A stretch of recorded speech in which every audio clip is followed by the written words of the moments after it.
Hey everybody, Hoosier Jedi here with another review for you. This time I'm talking about the movie Star Trek Into Darkness. Now before I go any further, I'm going to be perfectly free with the spoilers, so if you haven't seen the film, you probably want to turn away now. Anyway, to put it in a nutshell, since I live in South Korea, it took a little longer for the movie to come out here, and I just happened to see it last night. And I was a little apprehensive about it. Some of the reactions I'd seen from my friends online was basically boiled down to like the first part of the movie is really good, and then it just sort of devolves into a stupid action movie at the end. And there is some truth to that, but overall, I actually think the storyline through the movie was it was certainly much stronger in the very beginning, and there's definitely some stuff in this movie that makes absolutely no sense and is kind of dumb. But overall, I think the story at the end of the movie is actually okay. It's not great, it's not terrible, but it's okay. To be perfectly honest, I walked out of the theater pleasantly surprised. Like I said, some of my friends had really trashed the last half of the movie online. So, like I said, basically it really was not as bad as people had led me to believe it was. And again, overall, I think the movie it's a pretty entertaining movie, and it's got some very good strong points to it, but it's also got some weaknesses. So let's just kind of get right into things. Um, let's just talk about a few of the really kind of just miscellaneous things that I noticed, and then we'll move into more specific things. One thing that I noticed is that the uniforms that you see folks wearing, well, one, to some degree, they look an awful lot like the uniforms that folks wear in the Star Wars movies. You know, the Imperial officers' uniforms. Though they're apparently made out of denim. Somebody online I saw was joking that apparently the Gap still exists in the Star Trek future. But no, seriously, they did kind of remind me of the Imperial officers' uniforms. And there were even some nods, like the pips on the shoulders, that seemed rather reminiscent, though not the same, as the uniforms the folks wore in the original Star Trek The Motion Picture from 1979. Although, frankly, I can't really blame them for not taking too many elements from that film because it's really not one of the better Star Trek movies, in my opinion. The other thing that I really got a kick out is the very beginning of the movie. We're watching the fellow whose daughter is sick, and I'm like, wait a minute, I think I know this guy. Hang on a second, is that Mickey from Doctor Who? And yeah, sure enough, it's Noel. Ah, crap. Well, if you watch my reviews regularly, you know I can't remember actors' names to save my life. But yeah, I checked. It's totally the guy who was Mickey on Doctor Who, playing the father of the sick girl at the very beginning, which is honestly really awesome. You really are seeing quite a bit of cross pollination between Star Wars and Star Trek and Doctor Who lately. You had David Tennant guest starring on Star Wars: The Clone Wars. Uh, I believe George Takei has also done voice work for Star Wars: The Clone Wars. So yeah, I mean, I just really got an enormous kick out of that. And of course, well, anyway, we don't want to get too. One thing that I was slightly annoyed is, and I guess I should say up front, I like Star Trek. I've been a Star Trek fan since I was maybe about 12 years old, and I happened to catch a rather good episode of Star Trek: The Next Generation on TV one time when I was on vacation with my family and was just really bored. So, I've been a fan of Star Trek for like 20 years, and I know my Trek reasonably well, but I did a lot of reading about the movie before I started doing this review, and people who know and was able to pick up some interesting points from folks who obviously know Star Trek way better than I do. And one thing that I kind of wondered about this when I was watching the movie is when we see Kirk in bed with the two alien women and we see that they have tails, apparently those were supposed to be members of the Katian race. I think that's, well, pretty close to how you say it. Now, they originated from Lieutenant Maresh, who was sort of this cat woman who occasionally replaced Uhura on the Star Trek the Animated Series from the 1970s, and from what I understand, they actually had a Katian admiral have a cameo appearance by one of them as an admiral in Star Trek VI: The Undiscovered Country. So the Katians are a canon Star Trek race. The thing is, though, they look very much like they're just straight up cat people. Here, it's just more like humans with some feline features. And yeah, okay, altered timeline. Not alternate timeline, altered timeline. Very important difference. But at some point, there really does have to be a limit to just the credibility of how much Nero's arrival in that time could really change. Because seriously, like in less than 30 years, for some reason, both the Katians and the Klingons have apparently gone some radical alteration in what makes their race look the way it does. Now, granted, there was no way in heck we were going to get the 60s style Klingons in modern Trek. It just ain't happening, because if you look at the way the 60s style Klingons were, they're like these vaguely Chinese looking people. They have this vaguely Chinese looking thing going on, lots of sort of Fu Manchu inspired facial hair, and just like it just seems horribly insensitive. I don't really want to throw around the word racist, because I think people today do that way too easily. And honestly, I think if you're going to call somebody or something racist, then you are making a very damning accusation about their character, rather than just saying that something is, insulting or insensitive or just crude and rude, like whatever. That's just my personal definition of it. But I say my personal definition of it is as valid as anybody else's, regardless of what somebody's sociology professor might say. And I think that's all I'm going to really go, as far as I'm going to go in terms of politics on that, because, well, I think we've all seen how mature and rational people on the internet can be when it comes to discussing race. Ugh. Delicious water. Okay. Another thing that I know I'm probably being a little bit nitpicky here is they're always talking about how, like, there's all this radiation in engineering. Now, granted, we know that there is radiation involved in powering a starship. I mean, that's what killed Spock in the original Wrath of Khan. But here, apparently, it seems to me like starships are much less safely designed. Like, it really just felt like they really didn't seem to have a lot of proper precautions in place. Because, like, I mean, think about it. They didn't even seem to have, like, a radiation suit in engineering. I mean, if your job is to work with a thing that's potentially horribly radioactive, wouldn't you want to keep some of those handy, like in the supply closet or something? I mean, seriously, Kirk, why didn't you just take 2 seconds to go over into the supply closet and get a damn radiation suit? Probably wouldn't have helped, but, I mean, ultimately, but it might have bought you some time. You might have been able to make it. McCoy might have been able to save you. But, of course, this is one of those things where the heroes have to be stupid in order for the plot to shake out the way it does. And, of course, Kirk has to be stupid so that they can do the big reversal with him dying of radiation and Spock getting to scream Khan and blah, blah, blah, blah, blah. And I actually liked that. I thought the whole thing of them switching it up was really interesting. It is kind of interesting. It's like, okay, what if it had been Kirk that had gone in there? And, what if it was Spock who went after Khan? And, well, here we get to see the result of that. And it's really interesting stuff. But, again, this all happens because you have to rely on people who should know better doing incredibly stupid stuff.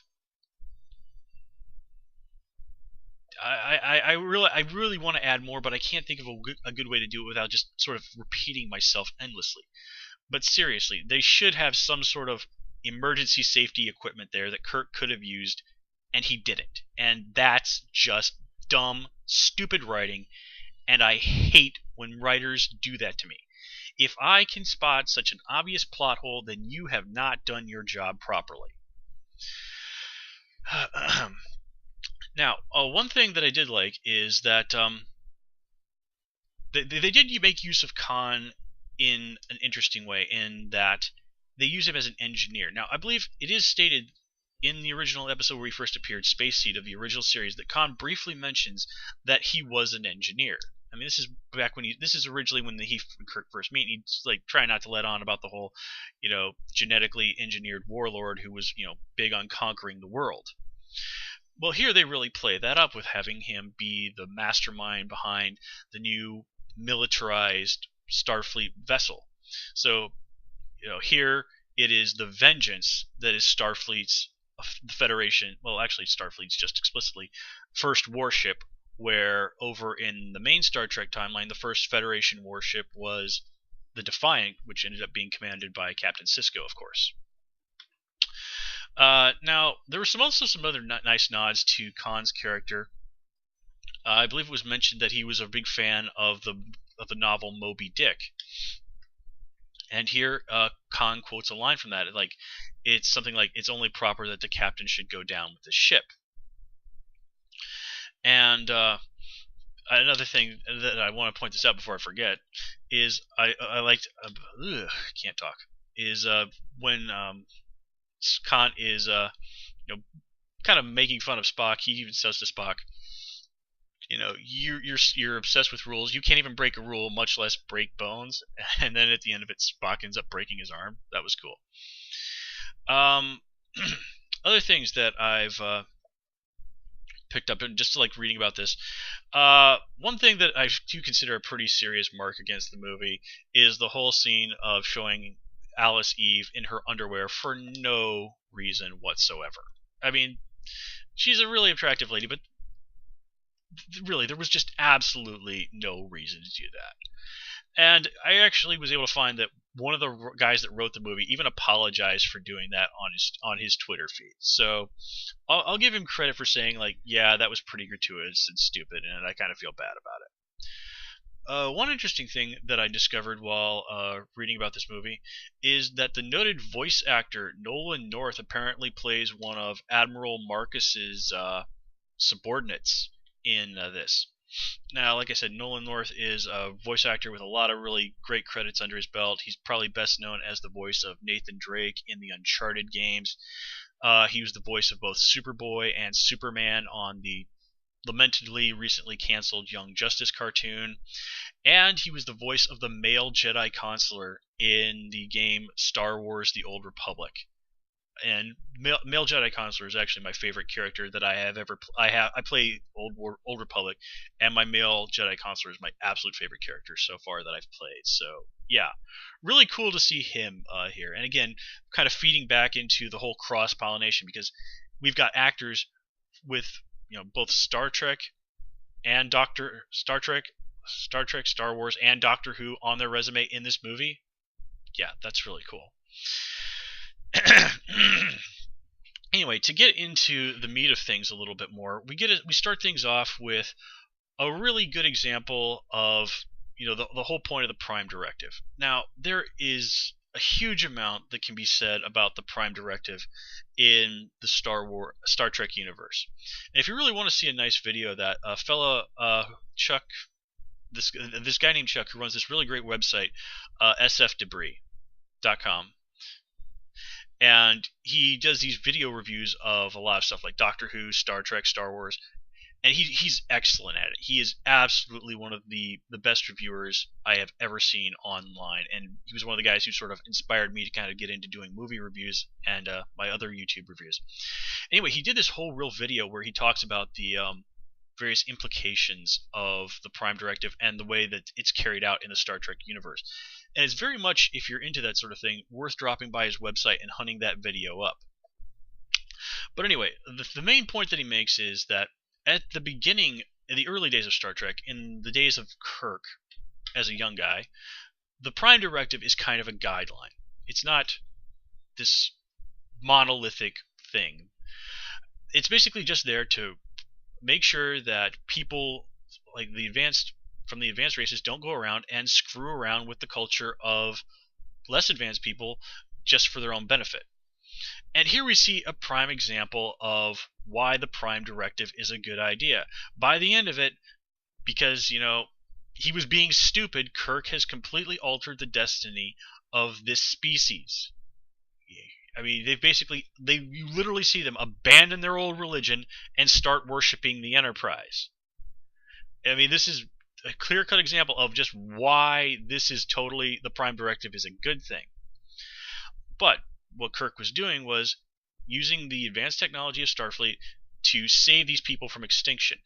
And this is something that they have basically, by the time of Next Generation, when the Prime Directive has become this unquestionable, monolithic, entrenched, dogmatic idea, you have where the heroes of the show will literally stand around and say, well, this species is doomed, and sure, we have the power that we could probably save them, but Prime Directive says we have to sit here and let them die. And I mean, you're right. Even basically even says in one episode that we shouldn't do anything to save these people because this is their fate. I mean, really, and in that context, he's really just using fate as a substitute for God, which, you know, really runs counter to the whole idea that by the time, as Picard even says, we've outgrown such primitive superstitions. Well, okay, you've basically replaced one idea, which people can be zealots for, with another idea. It's just a different form of zealotry. Here we see Kirk does indeed violate the Prime Directive, but here we do see it being used in a much more flexible and reasonable way. If things had gone as they were supposed to, then yeah, the destiny of this planet would have continued on. Well, the species would have survived, their culture would have been unchanged, and Starfleet would have done a genuinely good thing. They would not have stood by and, you know, let a species go extinct. I mean, especially when it was in their power to actually do something. But anyway, okay, that's I've said enough about that.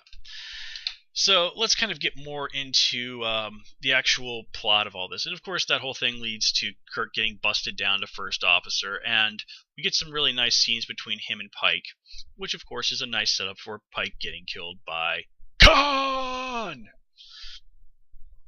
So, now I did really like the scene where he dies, and, you know, Spock has his hands on Admiral Pike's head and is experiencing his dying emotions. And of course, that all really feeds into the speech that little Spock gives later on the Klingon homeworld, where he's talking about how basically he's afraid to feel that senses of loss and pain that he experienced when Vulcan was destroyed. And, you know, he also kind of watched his mom die, but, you know, doesn't really feel like it's necessary to mention that. So this is really one of the things that I like about the new version of Spock. You know, this Spock who's a little bit more willing to delve into these emotions. I mean, we get to see Spock do the whole Khan screen. I mean, how awesome is that? And it really does go a long way of showing us that this Spock's destiny is not the destiny of the original Spock, which of course makes it much, much more interesting. Of course, I did really enjoy the appearance by Leonard Nimoy. I totally did not see that coming. And of course, he'd actually denied that he had anything to do with this movie.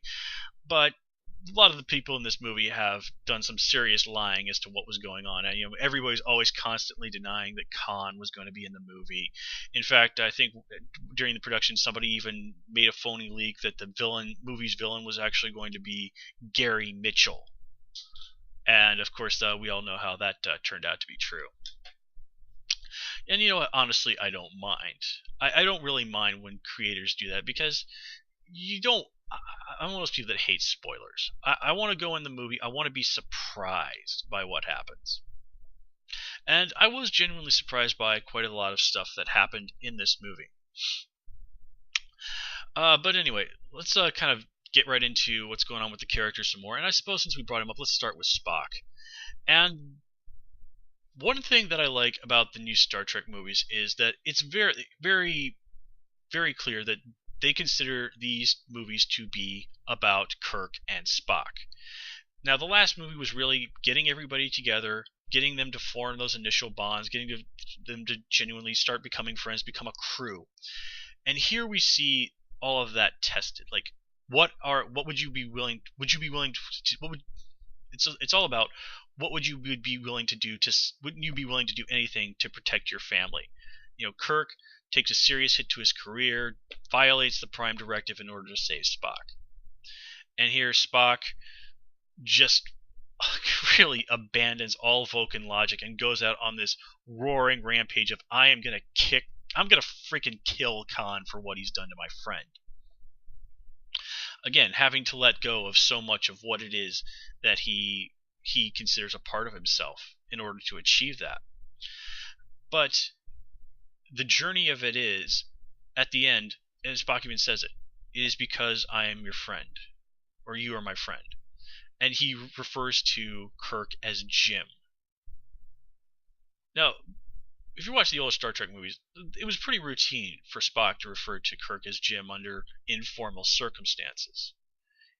Here, you can see in Spock referring to Kirk as Jim. It's alien territory for him, but it's a place where he's actually sort of happy to go. And just watching the dynamic between these two guys is really great. I mean, it's absolutely hilarious when Dr. Marcus shows up, and Spock is visibly jealous and offended that Kirk has apparently gone out and gotten another science officer for the mission. I mean, it's really just absolutely hilarious to watch this. Let's see. If there's anything else further that I have to say about the relationship between him and Kirk. No, nothing's really coming to mind. The relationship between Spock and Uhura. This is Kirk's reaction to that. Like, is that still going on? What is that even like? That was also pretty hilarious. And I can't really say that Uhura's being really pissed at Spock. Don't really think served her character terribly well. It honestly made her seem kind of petty that during a freaking mission when their lives were on the line, Uhura basically has to say, like, Captain, can you give me a couple of seconds to yell at my boyfriend? I mean, granted, it did lead to that whole thing was like Uhura going, and the captain's mad at you. And Kirk is all like, oh, don't drag me into this, but she's right. Like, look, Uhura, you're supposed to be a Starfleet officer, one of the absolute best of the best. Save it for when you're in frickin' private, okay?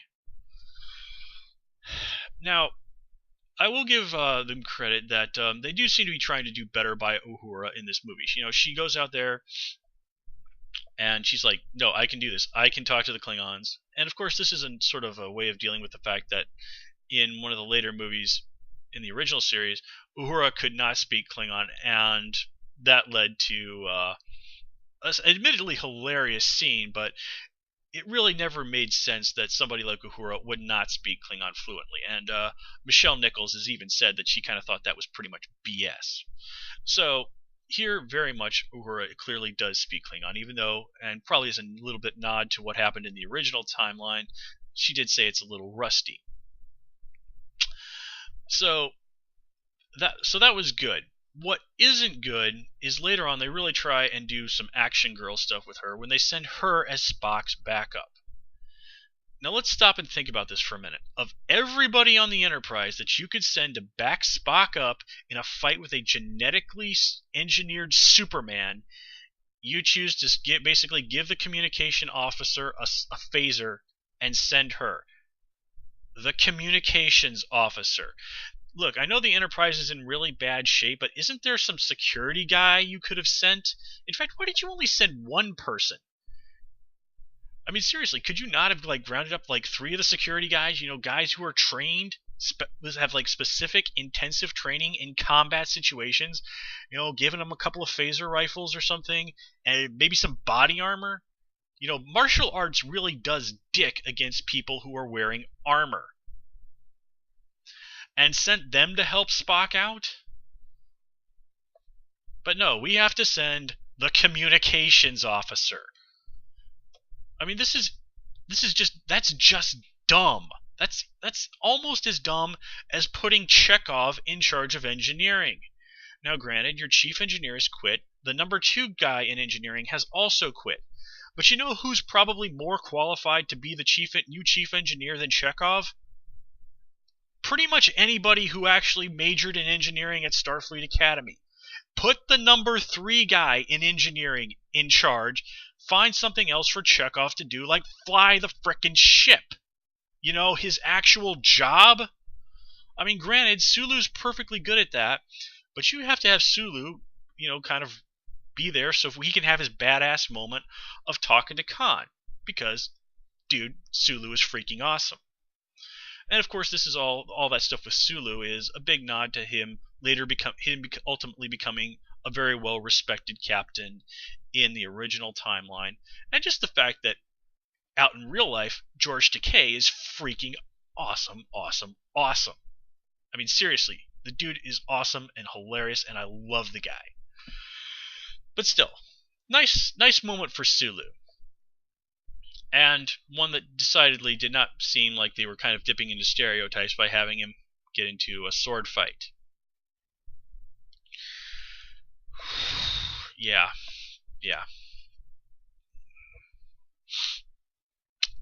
So, let's see. Not a whole lot to say about McCoy this time around. He's just mostly there to be funny and complain. And, you know, I'm not a doctor, not a blah, blah. Yeah, okay. Alright, okay, McCoy. Source of comedy, thank you. Scotty. Now, okay, I was really pleased. Scotty actually got to do some badass stuff. Took a guy down, kicked a little bit of ass, had some really funny moments, and hung out in a bar getting drunk while dressed like he apparently thought it was 1973. I guess during the one day... Does that actually make any sense? One day? Really? That Scotty was unemployed. He apparently, before going out to the bar and getting wasted with the little green dude, had time for a Life on Mars marathon. Although I will give him credit, the whole thing of calling Kirk Captain Pretty Hair or whatever, that was pretty damn funny. And again, Scotty did really save the day, basically, quite a bit. So, yeah, real points to them for giving some serious respect to Scotty. I've already really said everything that I had to say about Chekhov. I've already complained about Uhura. Kirk. Well, now what I like about what they do with Kirk is they do a really nice job of contrasting him to both Khan and Admiral Marcus. There's even a line where Marcus says, you know, what would you do to make up for your mistakes? And he's referring to what he sees as his own sort of being too lax, letting Starfleet be lax for too long in the face of the threat of the Klingons. And of course, this is a big counterpart to, you know, Kirk trying to make up for his screw up on the alien planet in the beginning, and of course, not being able to save Admiral Pike's life. Not to mention all the other stupid stuff that he's done that got God only knows how many members of the Enterprise crew killed. So, yeah. But still, it really was awesome watching Kirk and Khan bounce off each other, even though the movie ultimately really ended up putting Khan as more an adversary for Spock than Kirk. But still, I did like that Kirk realized that Khan was, you know, they were ultimately helping Khan rather than helping him, and that, you know, Khan really did get under his skin a little bit. You know, I mean, Admiral Marcus even says, "Oh, you talked to him," and it's really just a very telling example about how both Kirk and Khan are very smart guys, very driven guys who really will make incredible sacrifices for what they believe in. But Kirk is willing to essentially beg for his crew's life. Khan is willing to sacrifice any real morality. He is willing to do anything to achieve his goals. Now granted, his goals do include protecting the people he sees as his family, which is, of course, a really genuinely noble thing. But, as I said, he is willing to abandon any and all morality. You know, the lives of anyone who is not his family mean absolutely nothing to him. And there's, of course, the whole thing of him being seeing people who aren't like him as lesser beings. Now, I've seen a lot of people have some very mixed reactions to, you know, Khan's character in this movie. And some people were saying that they thought that he was portrayed more in a more sympathetic light in Space Seed, the original story where he was introduced, where he was sort of painted by some, according to some people, as kind of a benevolent tyrant, which, you know, kind of or at least that's maybe how Khan saw himself. I think is probably a more accurate depiction of things. I personally don't buy into that. If you really pay attention to what's going on in Space Seed, it's made abundantly clear that Khan is not a good dude in any real way, shape, or form.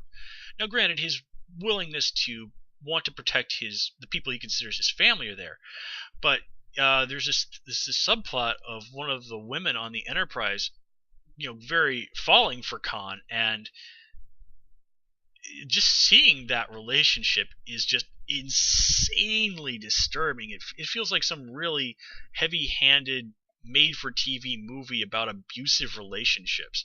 I mean, Khan, he doesn't really get into like full-on slapping this woman around or anything like that, but he's obviously laying some serious mental mind games and mental cruelty on her, and it's just intensely disturbing to watch, actually. And now, granted, that doesn't happen in this timeline, but you really can't just discard that.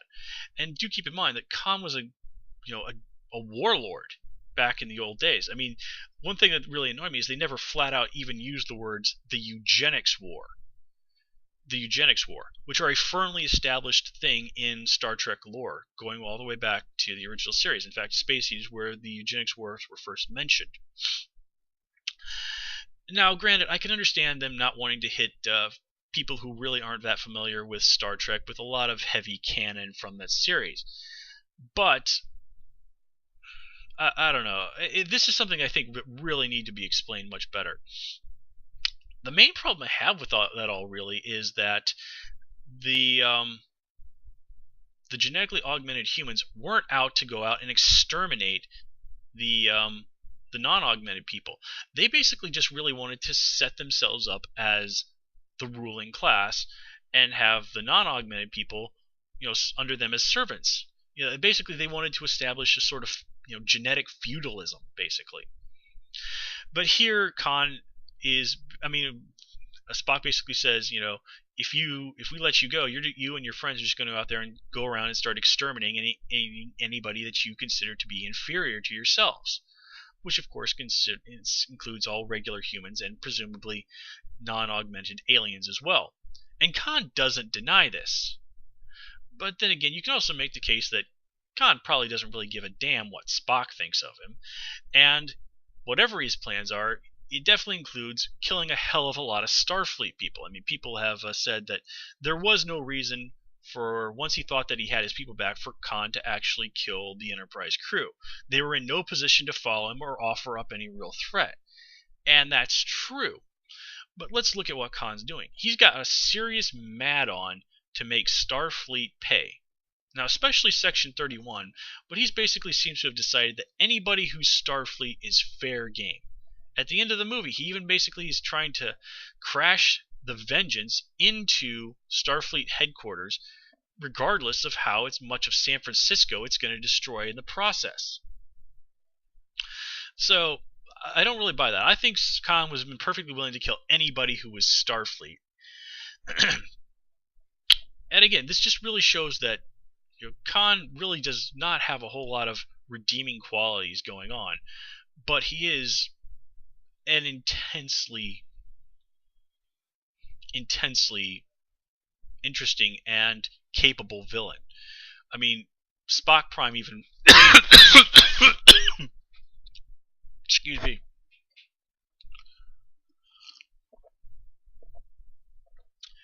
Yeah, the original Spock even puts a really fine point on it by saying that Khan was the most dangerous opponent that the Enterprise crew ever faced.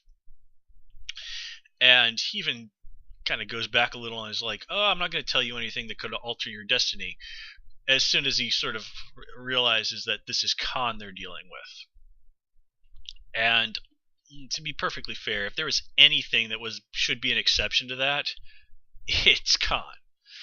Now, one thing that I've seen a lot of people buzzing about is the fact that in the original series, Khan was initially supposed to be a warlord from India. I mean, his last name is Singh, and he was portrayed by the extremely famous Mexican actor Ricardo Montalban in the original series, and in The Wrath of Khan. And Montalban just absolutely was phenomenal in that role, especially in Wrath of Khan. I mean, there's a reason why that's considered probably the best Star Trek movie. It's a damn good movie. Now here, of course, we have the Caucasian Benedict Cumberbatch, who is also an absolutely awesome actor, portraying Khan under the name of John Harrison. And a lot of people seem to be somewhat upset by this. Frankly, I think it just makes sense that, I mean, it's established in Spacey that Spock is able to find a picture of Khan in the Enterprise computers. So historical records obviously would exist showing what Khan looked like. So you can't have this guy walking around looking like he did back when he was still the guy that ruled a huge portion of the Earth. I mean, there are going to be enough people who know their history who are going to be like, hey, wait a minute. Now, granted, this was like hundreds of years ago, but still, Section 31 is not going to want that kind of attention. And in the Star Trek universe, I mean, you could make people look like humans, look like aliens if you want to. So, giving the guy plastic surgery to make him look Caucasian is not going to be any sort of challenge. And I saw some person saying, well, why couldn't they have just sort of thrown in a line or two in regards to that? Well, okay, they certainly could have done that, but I like to think that here they were sort of just relying on the audience to understand what had happened. I mean, Khan even says that he was given the name John Harrison like within an hour of having been woken up. Now, he's probably engaging in a little bit of hyperbole there, but the fact that they probably just gave him cosmetic surgery, I mean, really, you can put two and two together. I mean, this really just feels like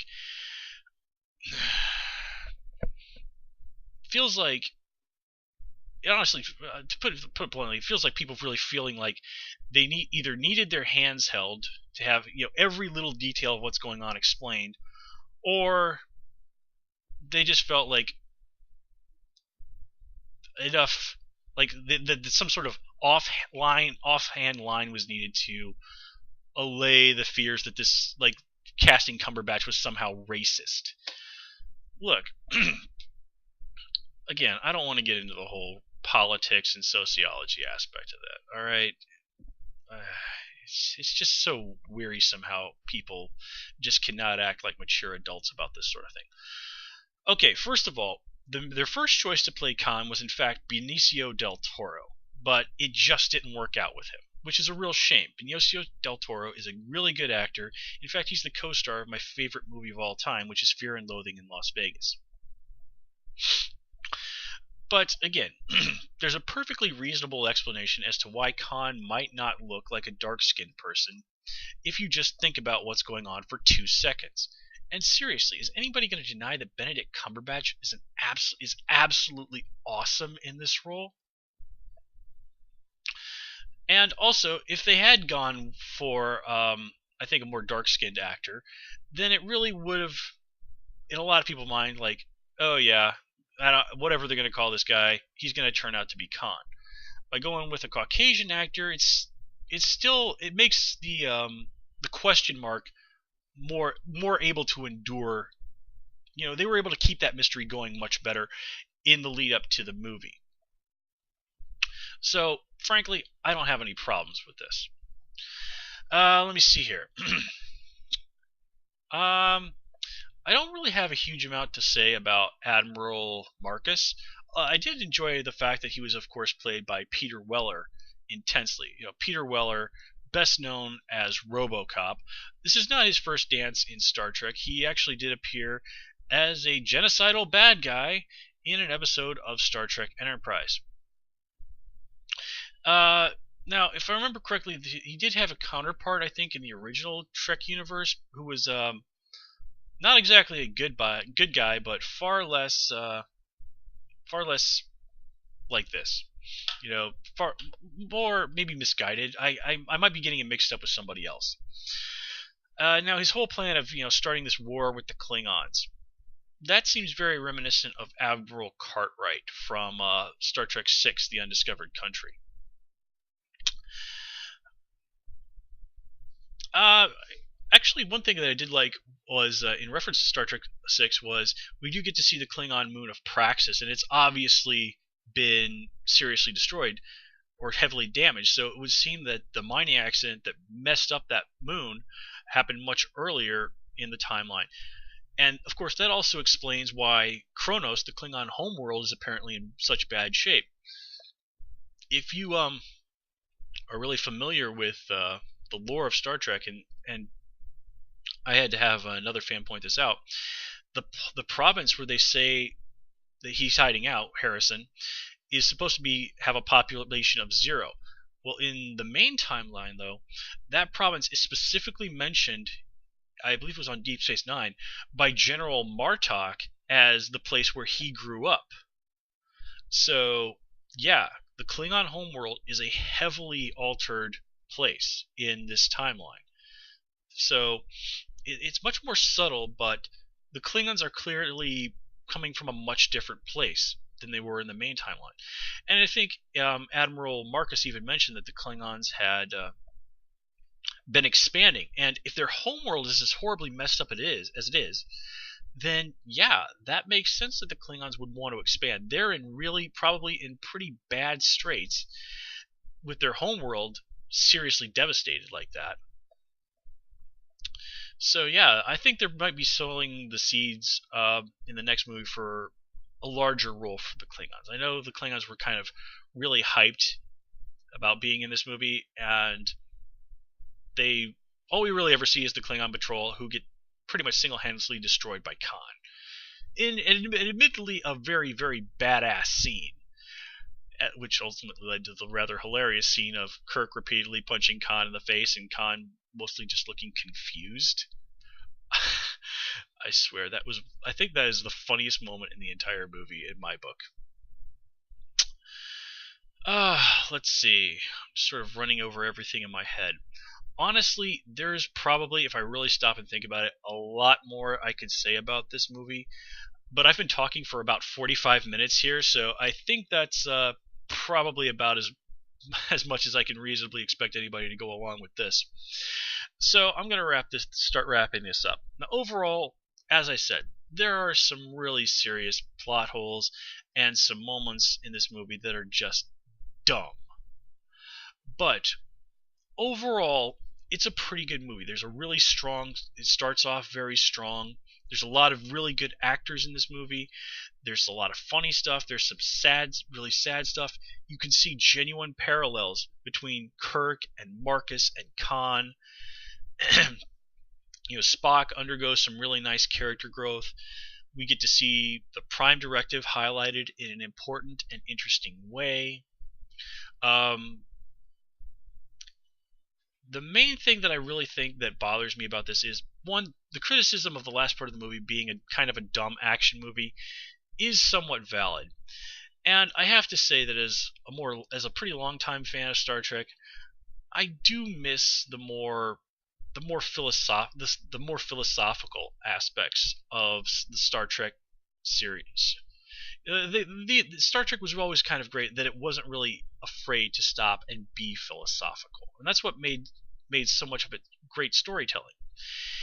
Here, well, this is not the Star Trek where people are really going to sit down and quote Shakespeare at each other. And while there is something to be said for that, I think that philosophical edge is one of the things that really made Star Trek stand out above so much other science fiction. But it's the 21st century, and they're trying to draw in a whole new audience who may not exactly be down for that. And while I think that is lamentable, it is what it is. But still, some flaws aside, this is still a very entertaining movie. Visually, it's really well done. There's some nice music. You can even spot some classic Trek music there in the background if you're really paying attention. Lots of really great performances. And I walked out of the theater satisfied. And at the end of the day, I don't really think you can ask for too much more than that. Anyway, folks, that's all I have for you this time around. As always, please comment, rate, and subscribe. And of course, you can follow me on Twitter at Hoosier Jedi. Till next time, take care and have a good one.